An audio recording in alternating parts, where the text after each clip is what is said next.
결혼 이후 남편이 겪는 모든 고통이 다 저의 탓이라고만 생각합니다. 모든 것이 저의 잘못이고 불찰입니다. 부디 용서해 주십시오.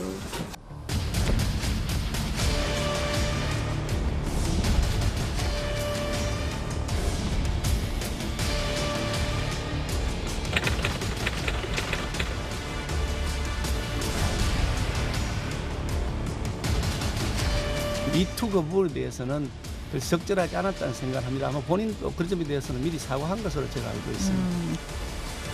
또 정리 좀 해야 될 것 같은데. 김건희 씨 공식 사과를 요구를 했는데요. 더 이상 드릴 말씀이 없습니다. 어제 말씀드린 게 전부고요.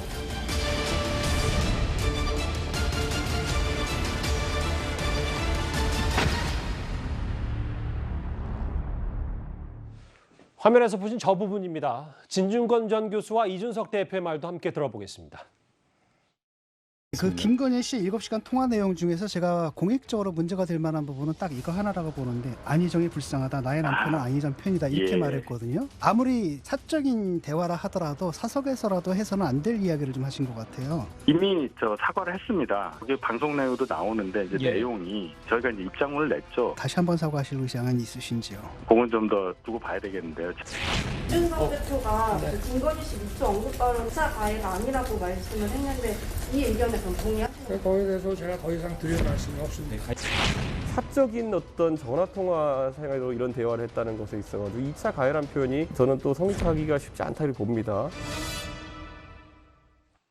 어제까지만 해도 윤석열 후보가 저 말에 대해서 드릴 말씀이 없다라고 했거든요. 앞서 홍준표 의원을 만나는 것도 청년층을 끌어안기 위해서 아니냐. 그러면 20대 남성 표심을 의식해서 안희정 전 지사를 감싼 이 부분에 대해서 윤석열 후보가 즉각적으로 사과를 안 한 거 아니냐, 이런 분석이 좀 있는 것 같습니다. 저는 맞는 분석 같습니다. 윤석열 후보의 선대본부가 정책적인 어떤 전략적인 측면에서는 굉장히 잘 움직이고 있다고 생각돼요. 어떤 측면이냐면 여가부 폐지, 그리고 병사 월급 200만 원, 그리고 페미니스트 신지혜 씨 사퇴, 그리고 안희정 사건과 관련해서 결과적으로 이수정 씨도 사퇴하면서 결과적으로 페미니스트들은 다 사퇴했거든요. 그렇다고 보면 2030 남성들에 대해서 적극적인 구애를 하고 있다, 이런 생각이 들고, 윤석열 후보 같은 경우도 무속 논란에 대해서는 즉각적으로 네트워크 본부를 사퇴시켰지만, 아예 해체시켜버렸지만, 안희정 씨 관련 보수는 돈을 줘서 진보는 돈을 안 줘서 미투가 터졌다, 이런 취지의 발언에 대해서 드릴 말씀이 없다라고 했거든요. 이건 굉장히 전략적인 선택이라고 보여지고, 다만 표심에 있어서는 전략적인 선택으로 굉장히 효과를 잘 봤다고 생각됩니다. 그러나 국가적인 측면에서 보면 어떤 약간의 갈라치기적인 측면, 그리고 2030 여성에 대해서는 별다른 조치를 취하지 않고 있기 때문에 계속적인 측면에서 보면 이런 어떤 전략적인 표심을 계속적으로 자극한다고 할 경우에는 2030 여성 표심이 또 반대로 움직일 가능성은 있어 보인다, 이렇게 생각됩니다. 오늘 윤석열 후보에게 기자들이 물었습니다. 이 안희정 전 지사 관련 발언, 그러니까 미투 발언, 김건희 씨 이 발언에 대해서 왜 적극적으로 대응하지 않냐라는 질문이 있었는데요. 윤석열 후보의 오늘 입장도 들어보겠습니다.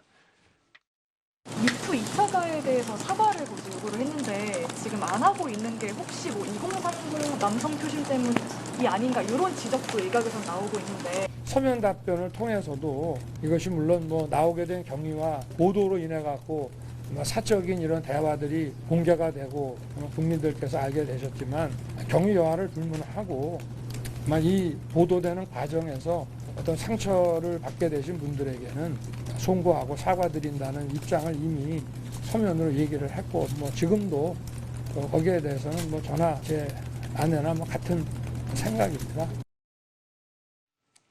그러니까 안희정 전 지사가 불쌍하다라고 했던 그 녹음 파일 관련 내용에 대해서 윤석열 후보도 다시, 아니죠, 이게 정확히 얘기하면 본인 입으로는 이거에 대해서 처음으로 사과를 오늘 한 거네요.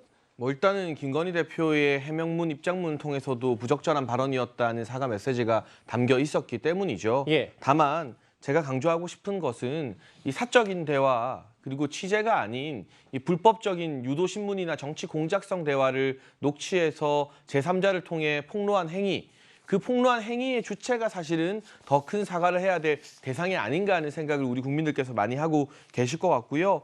해당 발언에 대해서는 김건희 대표의 서면 입장문이나 오늘 윤석열 후보의 백브리핑을 통한 입장 등이 충분히 나왔기 때문에 이 논란이 더 커지지 않기 위해서 그리고 또 다른 논란이 불거지지 않게 하기 위해서 MBC 측에서 또 이번 주에 또 다른 방송을 앞두고 있다고 하는데 과연 이것이 취재윤리, 보도윤리에 올바른, 걸맞은 일인 것인가에 대한 진중한 고민을 다시 해주기를 좀 당부하고 싶습니다. 네, 서정욱 변호사님. 근데 국민의힘 당 내부에서도 이수정 교수가 이 안희정 전 지사 성폭행 피해자인 김지은 씨의 교통에 세심한 배려 못해 머리 숙여 사과한다고 했고 실제로 이제 고문직에서도 물러났거든요. 여전히 조금 여지는 좀 있는 것 같습니다. 아마 근데 이수정 교수님 입장에서는 피해자 중심주의 이런 데 관점에서 이제 저렇게 생각하실 수 있는데 저는 이제 좀 다르게 보는 게요. 안희정 지사에게 판결을 잘 보면 1심에서는 이제 이거 무죄가 났습니다. 그리고 이제 그 항소심하고 대법원에서 유죄가 났어요. 그래서 이제 그 법조인들도 뭐 술자리 같은 데 모이면 안희정 지사가 이게 무죄다, 유죄다, 갑론을박이 엄청나게 많습니다. 거긴 술자리죠, 그죠? 예, 사석이죠. 그렇다면 저는 저 김건희 씨의 녹취도 순수하게 사적으로 대화 아닙니까? 그렇다면 이게 안희정 씨가 억울하게 처벌됐다, 나는 무죄라 생각하는데 이렇게 말할 수도 있는 거고 또 이게 피해자 입장에서 안희정 씨가 이게 처벌되기 당연하다 이럴 수도 있는 거고 사적으로 이 대화는 여러 가지 가능하지 않습니까? 어떤 판결에 대해서 딱 한 가지 진리만 있고 무조건 이게 사적으로도 그러면 무조건 안희정이는 잘못됐고 피해자는 다 피해자다 이렇게 사적으로 다 대화해야 됩니까? 사적인 통화를 녹음해서 마치 이게 2차 가해를 가한 것처럼 하는 저는 그게 잘못된 거고요. 물론 이제 그 안희정 씨나 피해자에 대해서는 여러 의견이 있지만 이런 이게 사적인 통화를 가지고 2차 가해라고 공격하는 거 있잖아요. 이게 정말 저는 전체주의에 가까운 더군다나 이게 판결도 1, 2심이 엇갈린 판결이기 때문에 저는 뭐 충분히 김건희 씨 이해가 되고 오히려 2차 가해 공개하는 게 잘못됐다 봅니다. 그럼에도 뭐 이제 사적 통화 내용이 경위를 불문하고 만천하에 공개됐기 때문에 그 부분은 뭐 논란거리니까 저희가 한번 짚어본 거고요. 저희가 준비한 이제서야 정책 얘기가 하나 좀 나왔습니다. 윤석열 후보가 오늘 가상자산 투자 수익에 대해서 5천만 원까지 과세를 하지 않겠다 이런 공약을 발표했는데 한번 들어보겠습니다. 전 세계 가상자산 시장의 규모가 2천조 원을 넘어서고 있습니다. 우리나라 가상화폐 투자자도 약 770만에 달하고 있습니다. 특히 우리 청년들이 디지털 자산이라는 새로운 기술과 가치에 세계 어느 나라보다 빠르게 적응해 투자하고 있습니다. 청년들이 또 이 투자자들이 안심하고 투자할 수 있는 환경을 적극적으로 조성하겠습니다. 뭐 홍준표 의원 얘기 그리고 뭐 미투 사과 논란 이번 주제에서 주로 얘기는 결국 청년층에 대한 얘기를 좀 하고 있는데요. 이도훈 의원님. 어제 아니죠. SNS에 이재명 후보가 카카오페이 먹튀 철저히 조사하고 예방할 것이라고 했고 지금 방금 들었던 것처럼 윤석열 후보는 주식처럼 5천만 원까지 투자 수익 비과세한다. 결국은 이대남 혹은 2030 잡기 결국 모든 후보들이 사활을 건 것 같습니다. 그렇게 볼 수 있죠. 현 상황에서 우리 그 20대 남성이든 여성이든 집을 사기는 굉장히 그 어려운 상황 아닙니까? 그래서 일단 그 금융시장에 굉장히 그 투자도 많이 하고 있기 때문에 그런 것도 이제 고려를 했고 또 그와 그러니까 청년층의 어떤 그 자산 증산 이런 거에 대한 기본 입장이겠고 그다음에 이제 금융시장 특히 그다음에 그 새로운 그 금융 테크놀로지 이런 시장을 확장해서 전체적인 그 우리의 좀 그 금융시장의 파이를 늘린다 그런 측면도 있는 것 같습니다. 어쨌든 주 대상은 이제 이대남들이 코인이라든지 이런데 그 투자를 많이 하기 때문에 이대남을 그 집중적으로 한 정책 가운데 하나라고 볼 수는 있는데 그렇다면 이제 지금 시점쯤 돼가지고 윤석열 후보의 이대남 집중 전략 이것이 과연 옳은 방향으로 가고 있는가 한번 중간 점검을 할 필요는 있을 것 같습니다. 국민의힘의 그 내부 기구에서 수천 명 상당히 많은 사람을 대상으로 해가지고 그 조사를 했습니다. 이대남 위주의 전략이 과연 옳은가?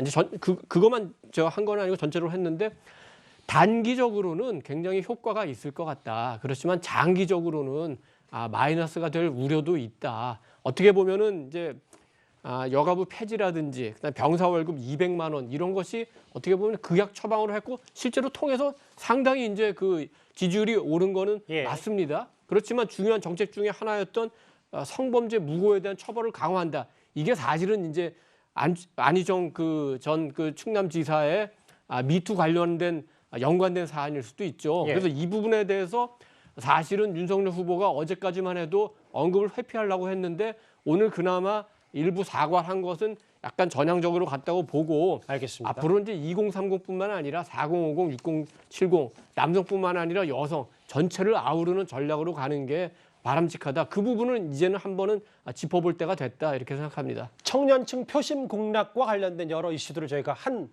주제 모아봤습니다. 이 주제 여기까지입니다. 다음 주제는 좀 민주당 얘기를 해봐야 될 텐데요. 이 인물 얘기 오랜만에 좀 해보겠습니다.